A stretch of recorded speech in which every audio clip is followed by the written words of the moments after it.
షరతులు పెట్టలేదు. కుటుంబము అనేటువంటి షరతు మేము పెట్టలేదు. రేషన్ కార్డు అనే షరతులు మా ప్రభుత్వం పెట్టలేదు. ఎవరు రుణం తెచ్చుకున్నా కూడా వారికి రైతును రైతుగా చూశాం.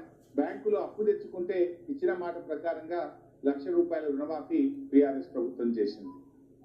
రెండవది పిఎం కిసాన్ డాటాను కూడా మేము అమలు చేస్తాం అని చెప్పి ఈ నిబంధనలో చాలా స్పష్టంగా చెప్పారు. 4.13లో ఏమంటారంటే కేంద్ర ప్రభుత్వం అమలు చేసే పిఎం కిసాన్ మినహాయింపులను రాష్ట్ర ప్రభుత్వం వద్ద డేటా లభ్యంగా ఉన్నంత మేరకు మరియు ఆచరణాత్మకంగా అమలు చేయడం వీలైనంత వరకు పరిగణలోకి తీసుకోబడుతుంది. ఇప్పటికే పేపర్ల లీక్లు వచ్చినాయి. మేము కేంద్ర ప్రభుత్వం నుంచి ఇన్కమ్ ట్యాక్స్ కట్టడంలో తెప్పించినాం, మేము ఉద్యోగుల డేటా తెప్పించినాం, పిఎం కిసాన్ నిబంధనలు అన్ని కూడా తెప్పించుకున్నాం. అంటే మీరు ఏం చెప్పదలుచుకున్నారు?